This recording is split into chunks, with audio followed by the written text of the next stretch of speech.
The news is out. The Raptors, they've waived 5 players from their roster. They've also signed another one, which we'll talk about. But the big story is they have waived 5 players. 3 of them, it was not a surprise that they waived them. One of them, it kind of wasn't a surprise that they waived them, and it shouldn't really be a surprise to you. But one of the players the Raptors chose to waive came as a very large surprise. And I kind of want to evaluate whether or not it was the right decision from the team, because I kind of question whether or not it was.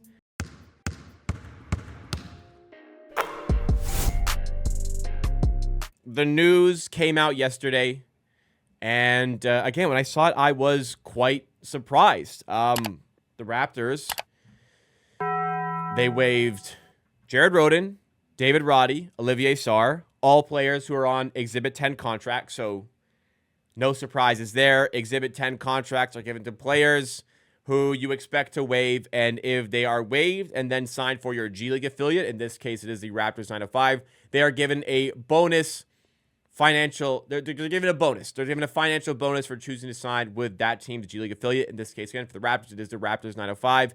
So you are basically giving them the Exhibit 10 deal to try their luck in camp, but ultimately it is a bonus to incentivize them joining your G League affiliate. Typically, when you give out these contracts, you want the players to sign for your team in the G League. There are cases like Jamison Battle last season, who outplayed his Exhibit 10 deal and earned himself a 2-way contract, but that's very seldom seen. Those were not the surprises. The player that was kind of not surprising was AJ Lawson. Now, I understand AJ Lawson is a talented player, and also on top of the fact that AJ Lawson is a talented player, the Raptors had a roster spot available here. They had an open roster spot here. How the rosters work, you can have 15 players on your main NBA roster. You can have 3 players on 2-way contracts. And then for training camp, you can have 3 additional players. In this case, the 3 additional players were Jared Rhoden, David Roddy, Olivier Sarr, who were on Exhibit 10 deals and got waived. So nobody is really competing for a camp spot. But they had a roster spot open, the 15th spot for AJ Lawson. But I kind of said this a couple months ago, that he is going to be fighting against himself really to make that spot. That spot is there. He just needs to justify the Raptors giving him that money, paying him, even though it's not a lot. The Raptors are, in a bit of financial distress, a little bit of constraints there with the cap.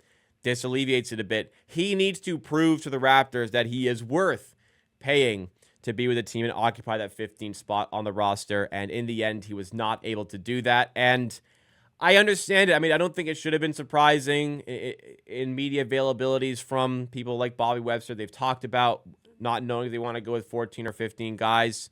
And we keep talking about how deep this team is, how many solid players there are on the bench.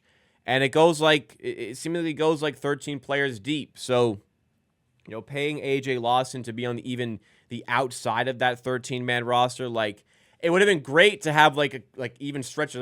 I can trust AJ Lawson with NBA minutes, and you can stretch the roster further, but there's just so much competition for spots that there just really wasn't a role for him on the team. So I do understand why there was a decision to move away from AJ Lawson. But the big shock, like I said, there was a big shock here.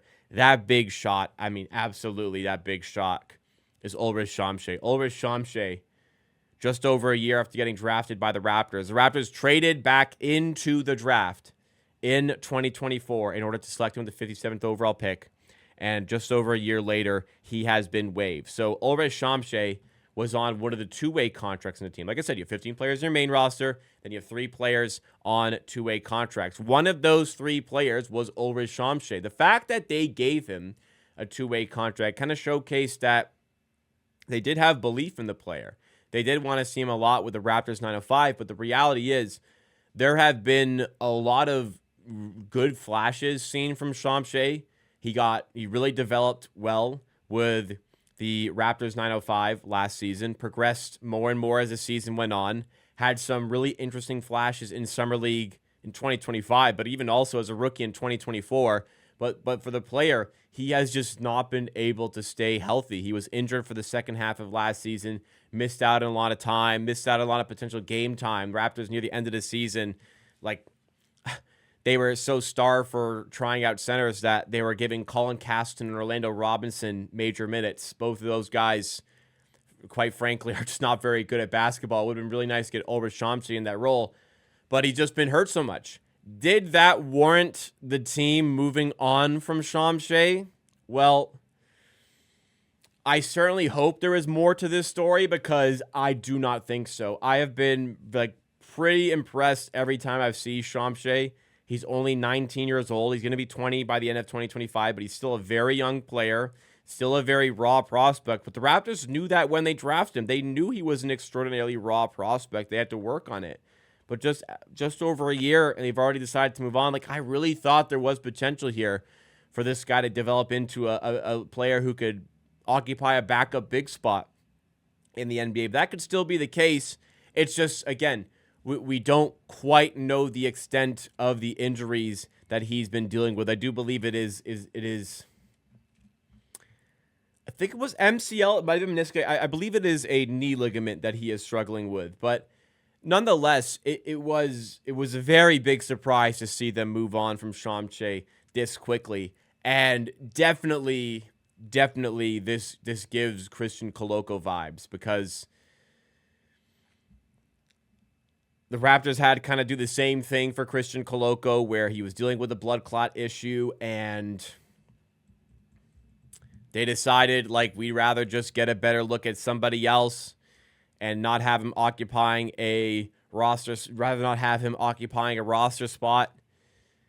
And then Koloko comes back a few months later and joins the Los Angeles Lakers. Now, at the time, that move hasn't really punished the Raptors, granted. I was really upset when they made that decision, especially when he came back so quickly. But it hasn't really punished the Raptors. Koloko hasn't really done anything with the Los Angeles Lakers, so they haven't been punished by that decision as of yet. So, look, there's probably... I think what this comes down to is there's probably more information here than we are actually privy to. I mean, I think it just absolutely has to be that. And perhaps this is the good hint of that existing, because Blake Murphy says Chomche has been referred to the league's fitness to play panel per sources. No specifics at this point, but similar process-wise to Koloko the other year. So what this means is he needs to be approved by the NBA to return to play. He needs to be approved from a fitness standpoint to return to play.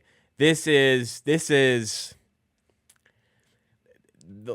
lightning striking twice. This is very unlikely to happen in the NBA, and it's happened twice in very quick succession for the Raptors for two of their potential developing bigs. So kind of difficult, kind of frustrating, to have used assets to get into the draft. Not like anything tremendous, but they use assets to get it back into the draft in 2024, and then they use that pick on Chomche, and then just over a year later, they're already moving another direction. I know it's a 57th overall pick, but I thought there was promise here. So for that reason, again, it is frustrating. I don't think you could spin it in any other way. So with the additional roster spots that have become available, the Raptors have not yet gotten somebody to occupy the two-way vacancy on the team. They certainly will, I would say. I mean, I think they certainly will find someone to take one of those two-way spots.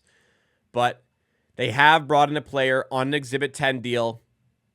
That player in question is Julian Reese. Julian Reese, 4-year player out of Maryland. He is a big, and he is Angel Reese's brother. Angel Reese, will we call her a WNBA star? I guess she's a star in the WNBA. I think she's more of a star for off-court activities more so than on-court stuff. She is a good player. I don't think she is like a fantastic player, but she's a solid player.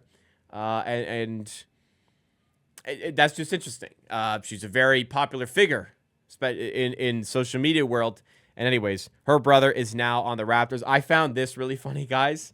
When Samson Folk of Raptors Republic said this, Raptors have just signed Julian Reese, who is Angel Reese's brother. Angel Reese actually quoted it and said, "Let's go, Jew."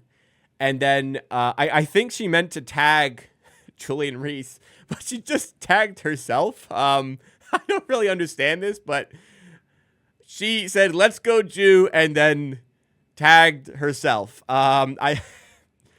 I certainly don't think that was something that she did on purpose, but it's just pretty funny that she accidentally did that. And then I was just hoping she wouldn't delete it before I talked about it. She didn't delete it. She just did that. She's known for, she's infamous for, and I think this joke gets overblown, but she gets a lot of double-doubles in WNBA, and people joke that a lot of them because she's getting her own misses right at the rim, which sometimes she is, but the joke is overblown. But the joke here is that she rebounded herself by tagging herself in this. I did like that. But let's be serious. On the topic of Julian Reese, like, let's give the guy a little bit of respect. He is probably going to be best known for, at this point, being the brother of Angel Reese because of her fame in the WNBA and social media. But this guy was a pretty good player as well in his own right. Like, here he is. Played 4 good years at Maryland, where he put up, in his last 2 seasons, 13.5 points per game. He got his free throw percentage up to 73% in his senior year. His field goal percentage the last 2 seasons has been 55%. Not a three-point shooter, which is okay. Just giving a big a shot here. But ultimately, I think what this is the Raptors need a big for the Raptors 905. They were able to swing that in Julian Reese. They gave him an Exhibit 10 deal so that he gets a sweet bonus if he signs with the Raptors 905 in the G League. I think that's what it comes down to. And unfortunately, this news is a likely indication that Ulrich Chomche is not going back with 905. Some people would have seen that Chomche got waived, and they'll be thinking that perhaps this is a case of they want him with a 905, not tied to a two-way contract. The Raptors don't have Ulrich Chomche's G League rights. That could get them, but they don't have them yet, and he would need to be approved again, like we said in before we got cut off. But like I said earlier, the NBA needs to approve him to come back to play. And if the Raptors are going out of their way to sign a replacement, essentially, I would say it doesn't look very good for Chomche returning to the team. So maybe the injury is more serious than we thought it was going to be, what we think it was.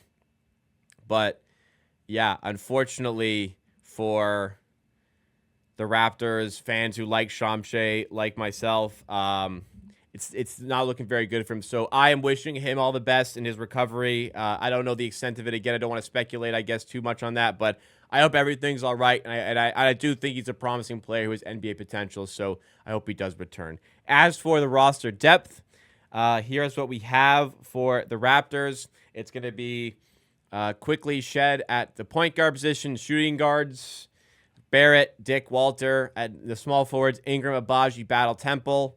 Power forwards, Barnes, Murray, Boyles. I would probably lump Mobile in with the centers in Pirtle and Mamukelashvili. 2 two-way players, Hepburn and Martin, and I do believe that they are going to find somebody else to secure one of those two-way positions. So, tough decision. You guys let me know what you think about it. Were you shocked by the decision for them waiving Ulrich Chomche?